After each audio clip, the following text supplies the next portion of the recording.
कृष्णाय वासुदेवाय हरये परमात्मने प्रणतः क्लेशनाशाय गोविंदाय नमो नमः। जय श्री कृष्ण। भक्तजनों, आप सभी का हमारे इस YouTube चैनल शिव पुराण में हार्दिक स्वागत है। आज के इस वीडियो में हम कार्तिक मास व्रत कथा महात्म्य चौथा अध्याय का शुभारंभ करेंगे। तो वीडियो स्टार्ट करने से पहले मेरी आपसे एक छोटी सी रिक्वेस्ट है कि अगर आप हमारे चैनल पर नए हैं तो चैनल को सब्सक्राइब कर लीजिएगा, ताकि संपूर्ण कार्तिक मास के अध्यायों का लाभ आप तक पहुंच सके। आइए आज की कथा का शुभारंभ करते हैं।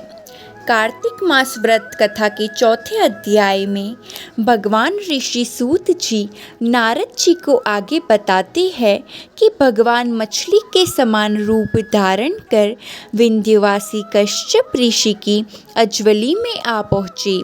मछली ना तो कमंडल और ना ही तालाब में समा रही थी।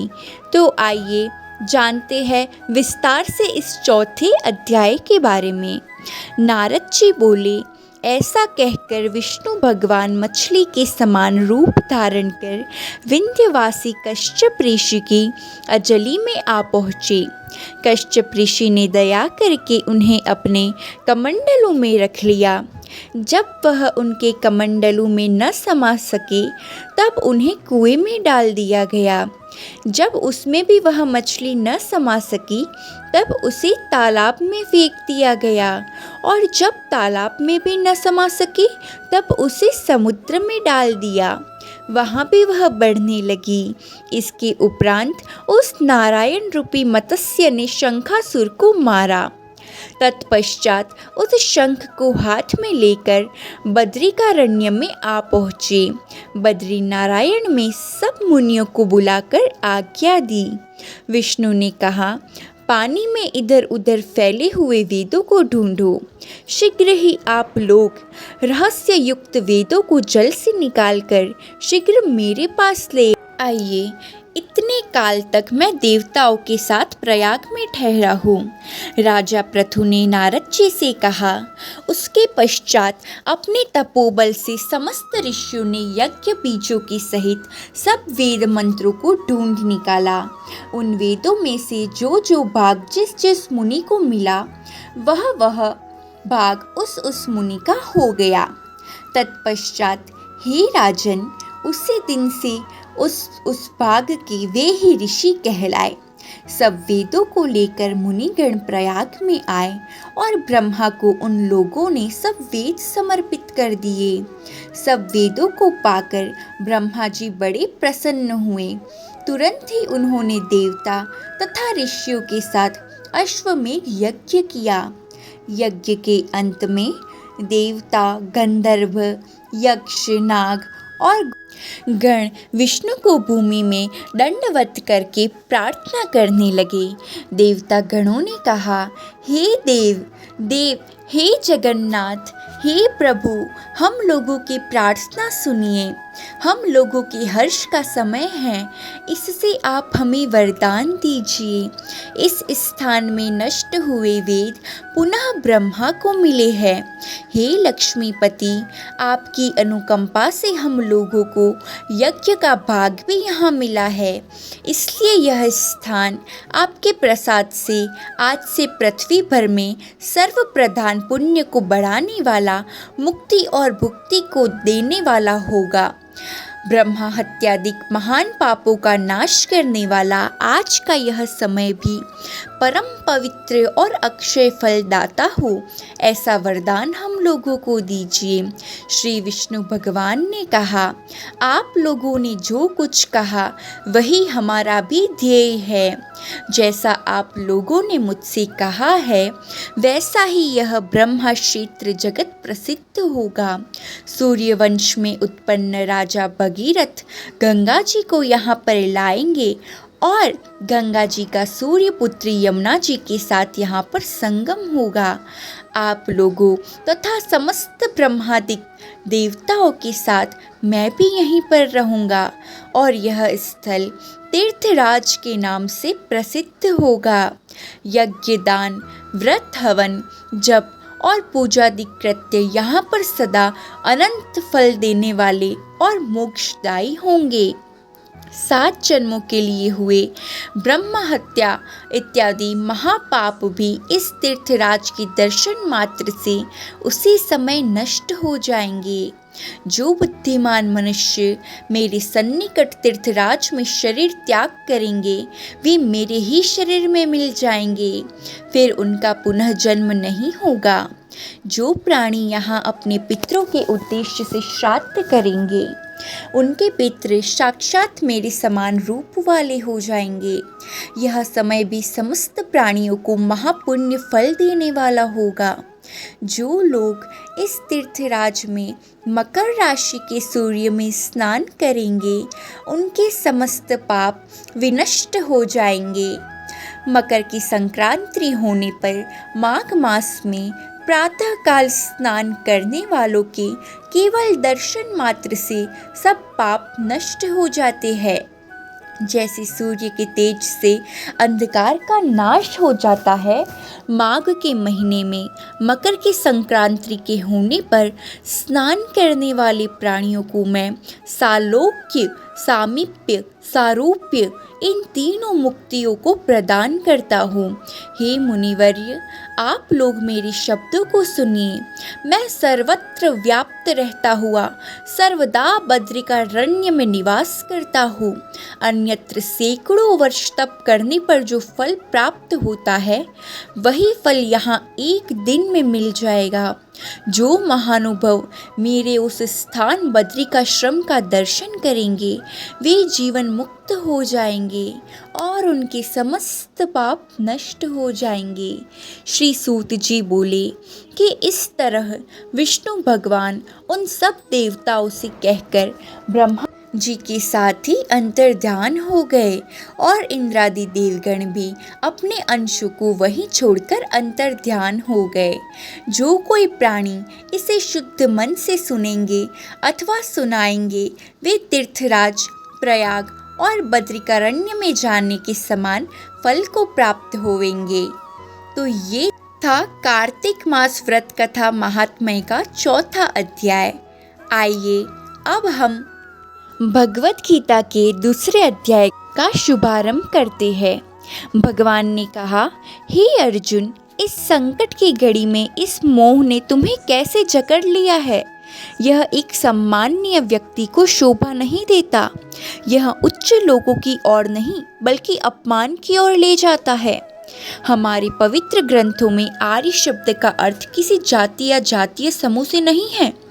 मनुस्मृति में आर्य को एक उच्च विकसित और सुसंस्कृत व्यक्ति के रूप में परिभाषित किया गया है। आर्यन शब्द का अर्थ है अच्छाई, जैसे पूर्ण सज्जन शब्द का अर्थ है। वैदिक शास्त्रों का उद्देश्य मनुष्य को सभी मामलों में आर्य बनने के लिए प्रेरित करना है।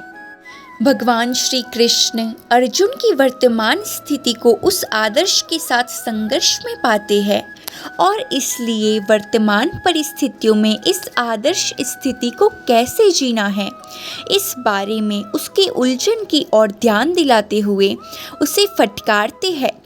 भगवद गीता या भगवान का गीता प्रभावी रूप से यहीं से शुरू होता है, क्योंकि श्री कृष्ण जो अब तक चुप थे इस श्लोक में बोलना शुरू करते हैं।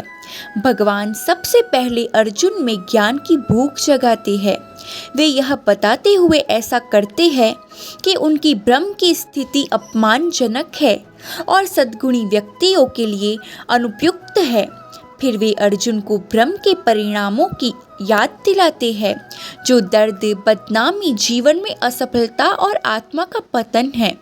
उसे सांत्वना देने के बजाय श्री कृष्ण अर्जुन को उसकी वर्तमान स्थिति के बारे में असहज बना रहे हैं। जब हम भ्रमित होते हैं तो हम सभी असहज महसूस करते हैं, क्योंकि यह आत्मा की स्वाभाविक स्थिति नहीं है। असंतोष की यह भावना यदि उचित दिशा में निर्देशित की जाए तो सच्चे ज्ञान की खोज के लिए एक शक्तिशाली प्रेरणा बन सकती है। संदेह का उचित समाधान व्यक्ति को पहले की तुलना में अधिक गहरी समझ हासिल करने में मदद करता है। इस प्रकार भगवान कभी कभी जानबूझकर किसी व्यक्ति को उथल पुथल में डाल देते हैं ताकि वह भ्रम को दूर करने के लिए ज्ञान की खोज करने के लिए मजबूर हो जाए, और जब संदेह अंततः हल हो जाता है तो वह व्यक्ति समझ के उच्च स्तर पर पहुंच जाता है। तो ये था भगवद गीता के दूसरे अध्याय का महत्व, जो भगवान श्री कृष्ण ने स्वयं अर्जुन को दिया था। तो प्रेम से बोलिए श्री कृष्ण भगवान की जय।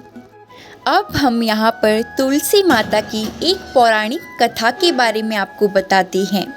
कार्तिक महीने में एक बुढ़िया माई तुलसी जी को सींचती है और कहती है, हे तुलसी माता सत की दाता, मैं तेरा बीड़ला सींचती हूँ, मुझे बहू दे, पीताम्बर की धोती दे, मीठा मीठा घास दे, बैकुंठा में वास दे, चटक की चाल दे, पटक की मौत दे, चंदन का काठ दे, रानी सा राज दे, दाल भात का भोजन दे, ग्यारस की मौत दे, कृष्ण जी का कंधा दे। तब तुलसी माता यह सुनकर सूखने लगी तो भगवान ने पूछा कि हे तुलसी, तुम क्यों सूख रही हो? तुलसी माता ने कहा कि एक बुढ़िया रोज आती है और यही बात कह जाती है, मैं सब बात तो पूरा कर दूंगी, लेकिन कृष्ण का कंधा कहाँ से लाऊंगी? तो भगवान बोले, जब वो मरेगी तो मैं अपने आप कंधा दे आऊँगा, तो बुढ़िया माई से कह देना। जब बुढ़िया माई मर गई, सब लोग आ गए। जब माई को ले जाने लगे तो वह किसी से न उठी। तब भगवान एक 12 बरस के बालक का रूप धारण करके आए। बालक ने कहा, मैं कान में एक बात कहूँगा तो बुढ़िया माई उठ जाएगी। बालक ने कान में कहा, बुढ़िया माई मन की निकाल ले, पीताम्बर की धोती ले, मीठा मीठा घास ले, बैकुंठा का वास ले, चटक की चाल ले, पटक की मौत ले, कृष्ण जी का कंधा ले। यह सुनकर बुढ़िया माई हल्की हो गई। भगवान ने कंधा दिया और बुढ़िया माई को मुक्ति मिल गई। हे तुलसी माता, जैसे बुढ़िया माई को मुक्ति दी वैसे सभी को मुक्ति देना। तो ये थी तुलसी माता से जुड़ी हुई एक पौराणिक कथा।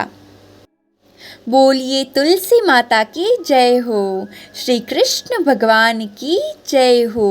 अब सुनिए श्री तुलसी चालीसा।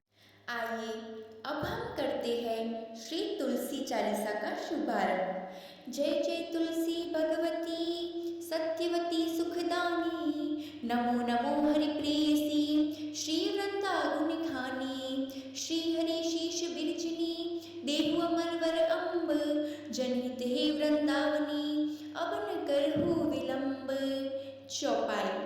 धन्य धन्य श्री तुलसी माता, महिमा अगम सदा श्रुति गाता, हरि के प्राणों से तुम प्यारी, हरि हेतु किन्हु तब बारी, जब प्रसन्न है दर्शन दिन्हु, तब कर जोर विनय उस किन्हु, हे भगवंत कंत मम होहु, दीन जान जनिच्छाड़ा छोहु, सुनि लक्ष्मी तुलसी की बानी, दिन्हु श्राप कद पर आनी, उस अयोग्य वर मांगन हारी, होहु विटप तुम जड़तनु धारी, सुनि तुलसी ही शप्यो तेहि ठामा, करहु वास तुहि नीचन दामा, दियो वचन हरि तप तत्काला, सुनहु सुमुखी जनि होहु बिहाला, समय पाई मोहरो पति थोरा, पूजी हो आस वचन सत मोरा, तब गोकुल मह गोप सुदामा, तासु भय तुलसी तू पामा, कृष्ण रास लीला के माही, राधे शक्यो प्रेम लखि नाही, दियो श्राप तुलसी तत्काला, नर लोक ही तुम जन्महु बाला, यो गोप वह दानव राजा, शंखचूड़ नामक शिर ताजा,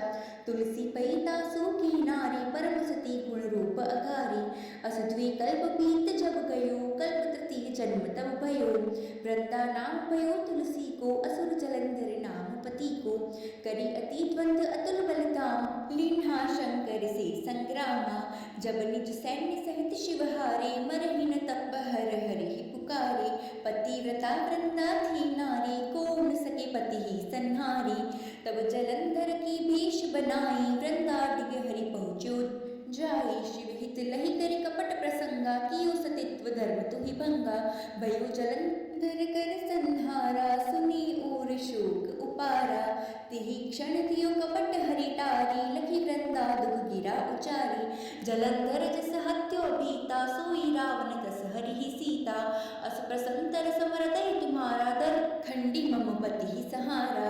यही कारण लहि श्राप हमारा, होवे तनु पाषाण तुम्हारा।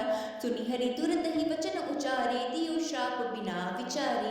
लख्यो न नीच कर तुति पति को, छलन चाह्यो जब पार्वती को। जड़मति तुहु अस हो चिड़ रूपा, जग मह तुलसी विटप अनूपा। दग्व रूप हम शाली ग्रामा, नदी गंड के बीच ललामा। जो तुलसी दल हमें चढ़ इहे, सब सुख भोगी परम पद पइये। बिनु तुलसी हरि जलत शरीरा, अतिशय उठत शीश उर पीरा। जो तुलसी दल हरि शिर धारत, सो सहस्र कट अमृत डारत। तुलसी हरि मन रंजनिहारी, रोग दोष दुखी भंजनिहारी। प्रेम सहित हरि भजन निरंतर, तुलसी राधा में नहीं अंतर। व्यंजन हो 56 प्रकारा, बिनु तुलसी दल न हरि ही प्यारा। सकल तीर्थ तुलसी तरु छाई, लहत मुक्ति जन संशय नाही। कवि सुंदर इक हरि गुण गावत, तुलसी ही निकट सहज गुण पावत। बसत निकट दुर्वासा धामा, जो प्रयास ते पूर्व ललामा। पाठ करहि जो नित नर नारी, होहि सुख बाषहि त्रिपुरारी। दोहा तुलसी चालीसा पढ़ी, तुलसी तरु ग्रहधारी। दीपदान करे पुत्र फल, पावहि बंध्यो नारी। सकल दुख दरिद्र हरि, हार है परम प्रसन्न। आशी धन जन लड़ही, ग्रही बसहि पूर्णा अत्र। लाहि अभिमत फल जगत, महलाहि पूर्ण सब काम। जे दल अर्पहि तुलसी, तह सहस वहसि हरि राम। तुलसी महिमा नाम लख, तुलसी सुत सुख राम। मानस चालीसा रचो, जगमह तुलसीदास। तुलसीदास की जय, तुलसी मात की जय, श्री कृष्ण की जय। तो ये थी तुलसी चालीसा। प्रेम से बोलिए तुलसी माता की जय। अब हम सुनते हैं तुलसी माता की आरती। जय जय तुलसी माता, सब जग की सुखदाता। सब योगों के ऊपर, सब रोगों के ऊपर, रुझ से रक्षा कर की भद्राता। ओम जय जय तुलसी माता, बहुपुत्री है श्यामा, सुरबली है ग्राम्या। विष्णु प्रिय जो तुमको सेवे, सुनर तर जाता। जय जय तुलसी माता, हरि के शीश विराजत, त्रिभुवन से हो वंदित। पतित जनों की तारिणी, तुम हो विख्याता। जय जय तुलसी माता, लेकर जन्म विजन में आई दिव्य भवन में। मानवलोक तुम्हीं से सुख संपत्ति पाता। ओम जय जय तुलसी माता, हरि को तुम अति प्यारी, श्याम वर्ण सुकुमारी। प्रेम अजब है उनका, तुमसे कैसा नाता। ओम जय जय तुलसी माता, हमारे विपद हरो तुम, कृपा करो माता। जय जय तुलसी माता, मैया जय तुलसी माता, मैया जय तुलसी माता। कर्पूर गौरम करुणावतारम, संसार सारम भुजगेन्द्रहारम। सदा वसन्तं हृदयारविन्दे, भवं भवानी सहितं नमामि। मंगलं भगवान् विष्णु, मंगलं गरुडध्वज, मंगलं कुण्डलीकाक्षो, मंगलाय तनोहरि। सर्वमंगलमांगल्ये शिवे सर्वार्थसाधिके, शरण्ये त्र्यंबके गौरी नारायणी नमोस्तुते, नारायणी नमोस्तुते। में संपूर्ण जानकारी। अगर आपको वीडियो अच्छी लगी हो तो वीडियो को लाइक ज़रूर करना और हमारे चैनल को सब्सक्राइब ज़रूर करना, ताकि ऐसी संपूर्ण कथाओं का लाभ आप तक पहुंच सके। जय श्री कृष्ण।